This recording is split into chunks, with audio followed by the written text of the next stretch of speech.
Elle était une érudite royale extraterrestre envoyée pour observer les humains, pas les toucher, pas les ressentir, et certainement pas tomber amoureuse de l'un d'eux. Mais quand la galaxie a ordonné son exécution, elle a enfreint toutes les lois pour le sauver. C'est le moment où l'univers a appris.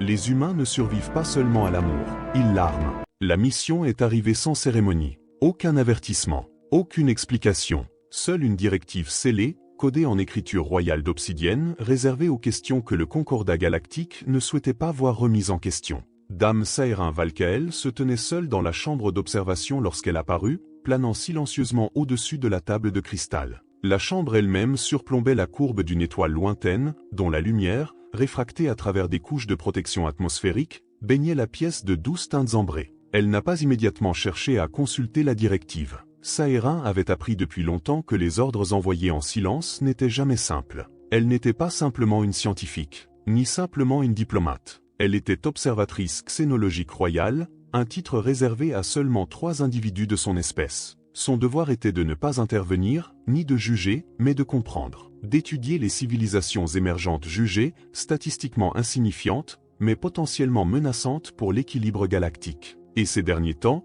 une seule civilisation apparaissait sans cesse dans les réunions confidentielles du Conseil. Humain. Elle a activé la directive. Une projection se déploya. Des couches de données se répandaient dans l'air. Cartes stellaires, profils génétiques, évaluations militaires, modèles psychologiques. Au centre de tout cela tournait un petit monde bleu, d'apparence anodine au premier abord. Terre. Les yeux de Sahérin se plissèrent légèrement, ses marques bioluminescentes s'estompant tandis qu'elle lisait. Classification des espèces, humains, Homo sapiens. Statut, début de l'expansion interstellaire. Indice de menace, non concluant. Volatilité émotionnelle, extrême. Adaptabilité, anormale. Elle avait déjà vu ces mots. Le Conseil ne craignait pas les humains à cause de leurs armes. Il les craignait car aucun modèle ne pouvait les prédire. Les humains n'étaient pas les plus forts. Ils n'étaient pas les plus avancés. Ils n'étaient pas les plus longévifs. Et pourtant, partout où ils apparaissaient, l'équilibre se rompait. Sahérin fit défiler la page. Une nouvelle colonie avait été établie aux confins de l'espace neutre, Erebus 9, un monde hostile et riche en minéraux orbitant autour d'une étoile rouge peu lumineuse. Les humains l'avaient choisi malgré tous les avertissements contraires. Faible teneur en oxygène, tectonique instable, faune indigène prédatrice. 3 autres espèces avaient tenté de s'y installer. Tout avait échoué. Les humains, cependant, étaient restés. La directive de Sahérin était claire. Objectif, mener une observation secrète à long terme de la colonie humaine Erebus 9. Restriction, pas d'implication émotionnelle, pas d'ingérence, pas de divulgation. Note spéciale, une attention particulière doit être portée au sujet H017. Son regard s'est arrêté. Sujet H017. Une fenêtre secondaire s'ouvrit, affichant une image fixe capturée par la surveillance orbitale. Un homme, d'une trentaine d'années selon leurs estimations. Cheveux noirs, courts, regard droit devant, alerte. Sa posture était détendue, mais pas négligente. Il se tenait au bord d'un chantier, un bras nonchalamment appuyé sur une rambarde, tandis que d'autres travaillaient autour de lui. La poussière collait à sa peau. Ses vêtements, pratiques, étaient usés par le temps. Il n'avait rien d'extraordinaire. Et pourtant, quelque chose dans cette image la troublait. Sahérin le sentit avant même de le comprendre, une subtile dissonance dans sa perception, comme si l'image fixe recelait un mouvement intérieur. Le regard de l'homme n'était ni vague ni absent. Ils observaient, pas l'appareil photo, pas le ciel, l'horizon. Désignation, demanda-t-elle doucement. La chambre a répondu. Nom, Elias Mercé. Rôle, ingénieur système responsable des interventions d'urgence. Profil psychologique, sans particularité. Sahérin faillit esquisser un sourire. Rien de remarquable, répéta-t-elle. Ce sont toujours eux qui ont réécrit l'histoire. La descente vers Erebus 9 se déroula en silence. Le vaisseau de Sahérin se faufila dans la haute atmosphère, dissimulé par des champs de distorsion, sa présence indiscernable de celle des débris solaires. En dessous d'elle, la planète s'étendait à perte de vue, impitoyable. Des plaines rocheuses sillonnées de profonds canyons, des tempêtes rampant lentement à sa surface, telles des créatures vivantes. L'architecture humaine s'est immédiatement démarquée. Là où d'autres espèces ont façonné l'harmonie du territoire, les humains ont imposé l'ordre. Structures angulaires, habitats renforcés, périmètre défensif creusé dans la roche. Peu élégant, certes, mais résistant. Elle a activé les protocoles d'observation au sol, permettant à sa conscience de se synchroniser avec les capteurs locaux, les drones et les flux biométriques. En quelques instants, la colonie s'est dévoilée à elle dans les moindres détails. Et il était là. Elias Mercé se déplaçait dans la colonie avec une aisance naturelle, saluant les ouvriers d'un signe de tête et leur prodiguant de brèves instructions. Lorsqu'une conduite électrique dysfonctionnait, il était déjà sur place avant même que les alarmes n'aient fini de retentir. Il s'agenouilla près du système exposé, les mains fermes malgré la chaleur et les étincelles. « Réduisez la production de 30%, dit-il calmement. Pas de précipitation. On fait du travail propre. Pas de panique. Pas de voix élevée. Pas de mouvements inutiles. » Sahérin ressentit une légère oppression dans sa poitrine. On supposait que les humains étaient réactifs émotionnellement, impulsifs et fragiles sous l'effet d'un stress prolongé. Celui-ci se déplaçait comme une créature totalement sereine face au danger. Elle a observé la fin des réparations. Le système s'est stabilisé. Les ouvriers se sont dispersés. Elias resta un instant en arrière, s'essuyant les mains de poussière. Il leva les yeux, vers le vide, vers l'infini. Pendant un instant, Sahérin eut la sensation irrationnelle qu'il la regardait. Ses marques s'animèrent instinctivement avant qu'elle ne réprime la réaction. Impossible. Et pourtant, elle s'attarda. Elle le suivit des heures durant à travers la colonie, observant ses habitudes. Il vérifiait personnellement les défenses du périmètre. Malgré son rôle de chef, il se portait volontaire pour les tours de garde de nuit. Lorsqu'un jeune colon paniqua lors d'une légère secousse sismique, Elias s'accroupit à sa hauteur et lui parla doucement jusqu'à ce que sa respiration se calme.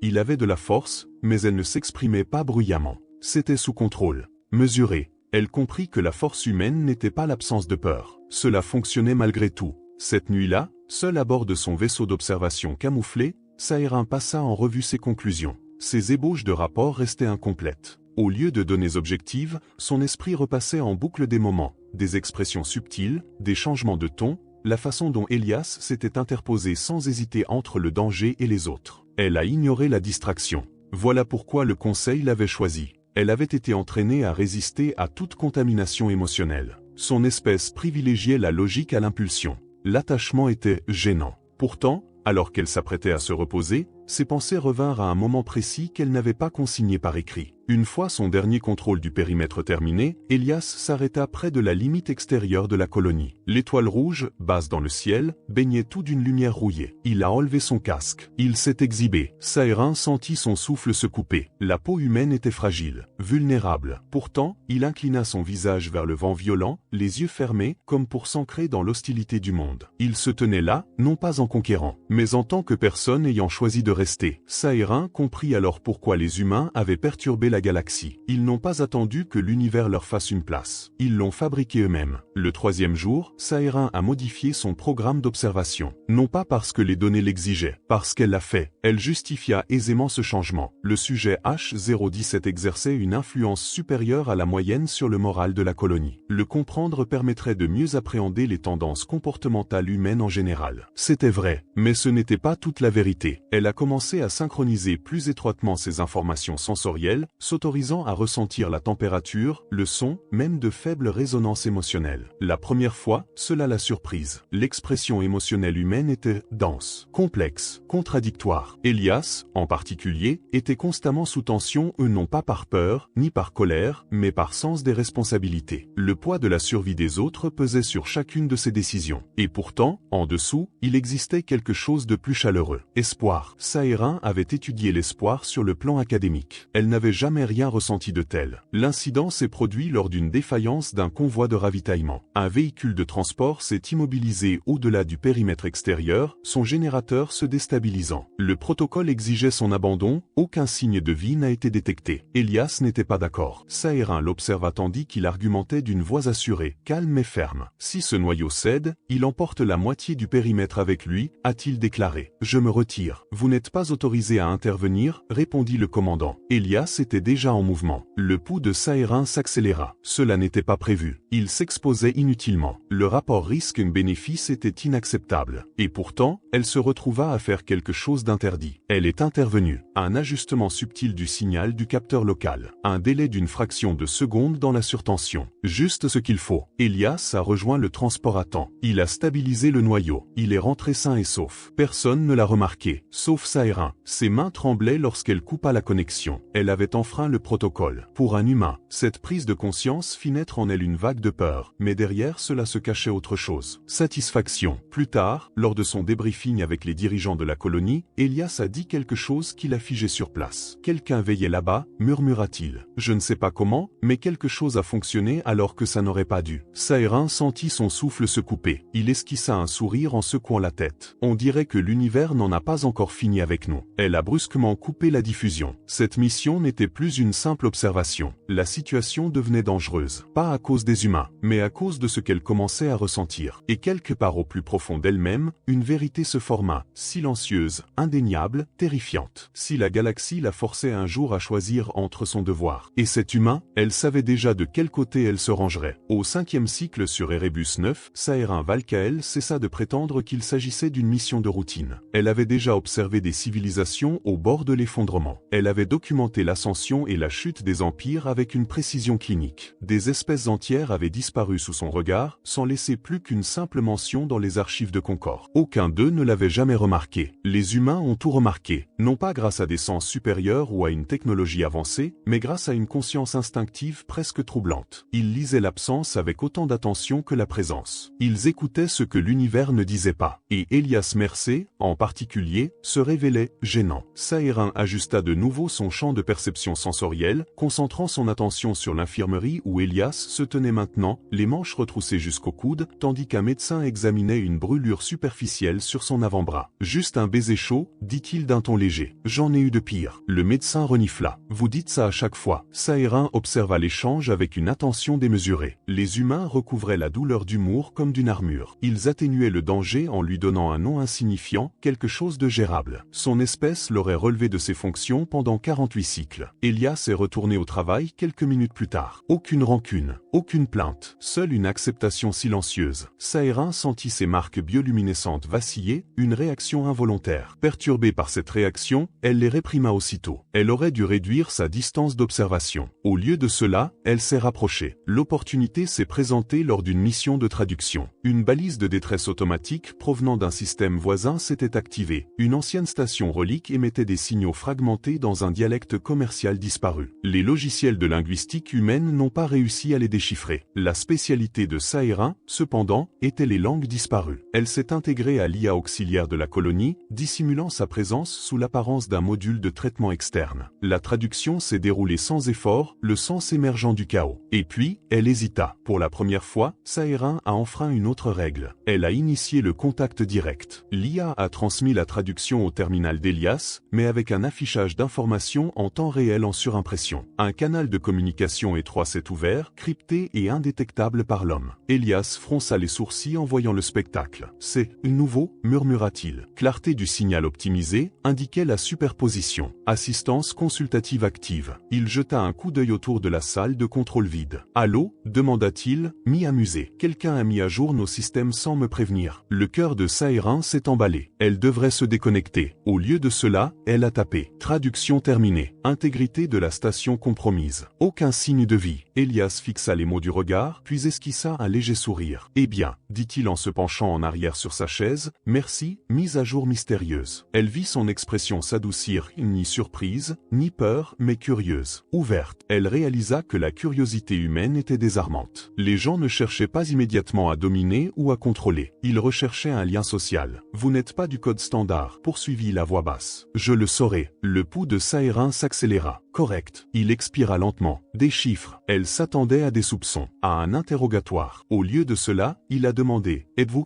amical ?» La question l'a frappé plus fort que n'importe quelle accusation. « Je suis une observatrice ?» a-t-elle répondu. « Oui », dit-il doucement. La connexion est restée ouverte 13 secondes de plus que ne le permettait le protocole. Saherin y mit fin elle-même, se retirant dans le silence, mais l'empreinte de sa voix persista longtemps après la fermeture du canal. À partir de ce moment, la retenue devint une fiction. Saherin a trouvé des raisons des justifications ou de s'immiscer dans les routines d'Elias. Diagnostic système, surveillance environnementale, mise à jour des traductions. Chaque interaction fut brève. Chacune d'elles érodait un peu plus son calme. Elle a commencé à remarquer des choses au-delà des données. La façon dont sa voix changeait quand il était fatigué. Le calme qui l'envahissait avant de prendre des décisions difficiles. Le petit rituel qui consiste à toucher le bracelet usé à son poignet avant d'entrer dans les zones dangereuses. Elle a accédé à ses journaux personnels restreints et cryptés. Une autre violation. Ce qu'elle a trouvé, ce n'était ni de l'arrogance ni de l'ambition. C'était une question de responsabilité. Des notes détaillant des craintes qu'il n'a jamais exprimées à voix haute. Des doutes quant au risque qu'il prenait en entraînant d'autres dans une course contre la montre. Des réflexions sur les colons qu'il craignait de perdre. Et enfoui sous tout cela, une ligne qui lui serrait la poitrine. Si nous devons mourir ici, je veux que cela ait un sens. Saïrin ferma brusquement le dossier. Son espèce n'écrivait pas comme ça. Ils n'ont pas lié le sens de leur existence à la survie. Les humains l'ont fait. L'incident qui a tout changé s'est produit lors d'une secousse sismique. L'instabilité tectonique des Erebus 9 s'est intensifiée sans prévenir, envoyant des ondes de choc à travers l'anneau extérieur de la colonie. Les structures ont tenu bon, mais de justesse. Saïrin a vu les alarmes se propager en cascade sur le réseau. Elias était déjà en mouvement. Il a coordonné les évacuations, réaffecté l'énergie, stabilisé les systèmes critiques. Son esprit fonctionnait comme un algorithme vivant, s'adaptant plus vite que ne le permettaient les modèles prédictifs. Puis une jambe de force a cédé. Une partie de l'habitat s'est effondrée vers l'intérieur. La vision de Saïrin s'est rétrécie. Elias était à l'intérieur. Pour la première fois depuis sa nomination, la peur a pris le pas sur la discipline. Elle a contourné les dispositifs de sécurité, inondant la zone de champ de renforcement structurel d'urgence, une technologie bien au-delà de la conception humaine. L'effondrement a ralenti. Juste ce qu'il faut. Elias émergea en toussant, couvert de poussière, mais vivant. Il s'est figé. Ses yeux se levèrent, non pas vers le plafond, non pas vers les dégâts, mais directement vers le vide où le champ de Saïrin scintillait faiblement avant de se dissiper. Il parla doucement. « D'accord, dit-il. Tu m'as vraiment sauvé la mise. » Saïrin sentit son souffle se couper. Elle s'était révélée. Le protocole exigeait le retrait. Altération de la mémoire. Rappel d'urgence. Elle n'a rien fait de tout cela. Au lieu de cela, elle a ouvert le canal. Cette fois, elle a pris la parole. Sa voix portait des harmoniques qu'aucune gorge humaine ne pourrait produire, douce, complexe, indéniablement étrangère. Tu allais être écrasé, dit-elle. Elias n'a pas reculé. Il n'a pas cherché à saisir une arme. Il sourit ou lentement, prudemment, avec respect. Alors, murmura-t-il, tu es réel. Je n'ai pas le droit d'intervenir, dit Saïrin, mais ses mots sonnaient creux au moment même où elle les prononçait. Et pourtant, répondit-il, les yeux rivés sur l'espace où sa présence persistait, te voilà. Un silence pesant s'installa entre eux. Pas gênant, intime. Saïrin sentit quelque chose d'inhabituel s'épanouir en elle, une attraction magnétique et dangereuse. Son espèce formait des liens rarement, avec prudence, seulement après des décennies d'analyse de compatibilité. Les humains n'ont pas attendu des décennies. Ils ont ressenti les premiers. Elle comprit alors pourquoi le Conseil craignait cette espèce. Non pas parce que les humains ont conquis des mondes, mais parce qu'ils ont tendu la main par-dessus eux. Pourquoi moi? Demanda Elias à voix basse. Saïrin hésita. Parce que, dit-elle, la vérité lui échappant malgré toute retenue, vous ne vous comportez pas comme la galaxie l'attend. Il rit doucement. Vous non plus. Lorsque la connexion fut interrompue, Saïrin resta suspendu en orbite longtemps après l'arrêt de ses systèmes. Son rapport au Concordat n'a pas été rédigé. Au lieu de cela, une seule et unique prise de conscience résonna dans son esprit, plus claire que n'importe quelle directive. Elle n'étudiait plus les sciences humaines. Cela la transformait. Et au cœur de cette transformation se trouvait un être humain, imperturbable, imparfait, d'une résilience incroyable, qui avait regardé dans le vide et s'était trouvé face à lui. Ce qu'elle ignorait encore, c'est que la galaxie l'avait remarqué aussi. La galaxie n'a pas réagi aux humains de la même manière qu'aux autres espèces. Il ne les observa pas patiemment. Elle n'a pas négocié avec prudence. Il a observé, puis il a calculé. Et le calcul, Saïrin Valkael le savait, précédait toujours le jugement. L'alerte lui parvint en orbite. Une impulsion cryptée, tissée dans le relais quantique, que seuls les observateurs royaux pouvaient percevoir. Le signal était dépourvu de chaleur et de nuances. Seule l'autorité, observation compromise, contamination émotionnelle détectée, conformité immédiate requise. Les marques bioluminescentes de Saïrin s'atténuèrent instinctivement. Il savait, pas tout, mais suffisamment. Elle coupa les connexions non essentielles, dissimulant davantage son vaisseau tandis que des flux de données inondaient sa conscience. Projection du Conseil, courbe de probabilité, prévision comportementale. Au cœur de tout cela se trouvait une variable récurrente. Influence émotionnelle humaine, incontrôlée. Les modèles échouaient à nouveau. Les colonies humaines auraient dû se fragmenter dans les conditions des Erebus 9. Au lieu de cela, la cohésion s'est renforcée. Le stress a forgé la loyauté santé au lieu du chaos. Le conseil municipal ne comprenait pas pourquoi. Sahérin l'a fait. Ils avaient Elias Mercé. En apparence, Elias le sentait avant même qu'on le lui dise. Les humains l'ont toujours fait. Le ciel nocturne a d'abord changé. De subtils changements dans le trafic orbital, de faibles distorsions à la limite du spectre visible. Rien d'hostile. Pas encore. Mais en regardant, il se tenait sur la crête extérieure de la colonie, casque scellé, bras croisés, les yeux scrutant l'horizon. Quelque chose se prépare, murmura-t-il. Derrière lui, les officiers supérieurs échangèrent des regards inquiets. Vous avez une idée de quoi? Demanda l'un d'eux. Elias secoua lentement la tête. Non, dit-il. Mais ce n'est pas curieux. Sahérin perçut ses paroles à travers les liaisons sensorielles résiduelles et ressentit un mélange d'admiration et d'effroi. L'erreur du Concorde avait toujours été la même. Ils ont sous-estimé l'intuition humaine. La déclaration officielle est arrivée 12 cycles plus tard. Elle a été diffusée sur toutes les fréquences neutres et traduite dans plus de 4000 langues, y compris la langue standard humaine. Sahérin observait depuis l'orbite le message diffusé sur l'écran central de la colonie. Par l'autorité du Concordat galactique, la présence humaine dans les zones d'expansion neutre désignées est suspendue. Tout développement ultérieur des agglomérations doit cesser. Le non-respect de ces consignes entraînera des mesures correctives. Un silence suivi. Pas paniquer, pas d'indignation. Silence. Elias s'avança, le regard fixe. Définissez correctif, demanda-t-il calmement. La chaîne n'a pas répondu, parce que ce n'était pas nécessaire. Sahérin le sentit alors, la froide certitude qui se cachait derrière les mots. Le Concorde ne négociait pas. Il s'apprêtait à effacer une variable. En orbite, les systèmes de Sahérin ont viré au rouge écarlate. Une voie privée s'est ouverte, une voix qu'elle espérait ne plus jamais entendre. Le grand arbitre Cortuin apparut, sa silhouette imposante et sévère, ses yeux comme de l'obsidienne polie. Vous avez échoué, a-t-il déclaré sans préambule. Sahérin ne s'inclina pas. J'ai observé, répondit-elle d'un ton égal. Comme ordonné. Vous êtes intervenu, rétorqua Cortuin. Comme c'était interdit. Elle n'a rien dit. Le regard de Cortuin s'aiguisa. L'homme, poursuivit-il. Sujet H017. Son influence dépasse les limites acceptables. Il ne représente pas une menace, dit Sahérin, et la vérité de ces mots résonna douloureusement en elle. Voilà, répondit froidement Cortuin, exactement pourquoi il l'est. Une pause, puis le verdict. Les nœuds de commandement humain seront neutralisés. Élimination sélective pour minimiser la résistance. Le sujet H017 a été désigné comme cible principale. Sahérin sentit son souffle se couper. Non, dit-elle, trop vite, trop brutal. Les yeux de Cortuin s'illuminèrent d'une sorte de satisfaction. Votre réponse confirme notre évaluation, a-t-il déclaré. Vous êtes compromis. Ce que vous appelez compromis, rétorqua Sahérin, c'est de la compréhension. La voix de Cortuin se durcit. La compréhension n'a pas d'importance. L'ordre, lui, est essentiel. Le canal a été fermé. Sahérin resta figé dans le silence qui suivit. Elias Mercé allait mourir. Et la galaxie a jugé cela nécessaire. Elle a enfreint les protocoles orbitaux sans hésiter. La descente fut brutale. Les champs de camouflage se tendirent tandis que son vaisseau traversait l'atmosphère, atterrissant hors de portée des capteurs de la colonie. Elle passa partiellement dans le spectre visible, sa forme se stabilisant à l'ombre de pierres déchiquetées. Pour la première fois, Sahérin a parcouru Erebus 9. Le sol était dur sous ses pieds. Le vent était brûlant. La gravité pesait plus lourd qu'à l'accoutumée. Elle comprit alors, physiquement, ce que les humains enduraient simplement pour exister. Elle trouva Elias là où elle s'attendait à le trouver. Le centre de commandement. Il était seul, étudiant des projections tactiques, la mâchoire serrée. Elle s'est entièrement révélée. L'air scintillait. Elias leva les yeux et se figea. Il la vit pour la première fois. Pas en tant que voix, pas comme une présence, mais telle qu'elle était vraiment. Grande, svelte, une peau au reflet d'un bleu céruléen profond, des motifs bioluminescents dessinant sa silhouette comme des étoiles vivantes. Ses yeux brillaient doucement, reflétant des galaxies jamais vues par l'humanité. Il n'a pas parlé, il n'a pas cherché à saisir une arme. Il a simplement regardé. Alors, dit-il doucement, voilà à quoi ressemble un ange chez vous. Sahérin déglutit. Je ne suis pas là pour être admiré, a-t-elle déclaré. Je suis là pour vous mettre en garde. Son expression s'est immédiatement durcie. À propos de quoi? À leur sujet, répondit-elle. Ils ont décidé que vous étiez gênante. Elias expira lentement. Bien sûr que oui. Elle s'approcha en baissant la voix. Ils vous destitueront en premier, a-t-elle dit, publiquement, à titre d'exemple. Et la colonie, fragmentée, découragée, finalement abandonnée. Il se pencha en arrière, les yeux se fermant un instant, non par peur, mais par calcul. Quand? Demanda-t-il. Bientôt. Elias ouvrit les yeux et croisa son regard. Alors nous n'avons plus beaucoup de temps. Sahérin s'attendait à de la colère, panique, désespoir. Elle n'a rien obtenu. Au lieu de cela, Elias commença à donner des ordres, calmement, précisément, implacablement. Les itinéraires d'évacuation furent modifiés. Les caches de données furent cryptées. Les systèmes redondants furent activés. Tu ne cours pas,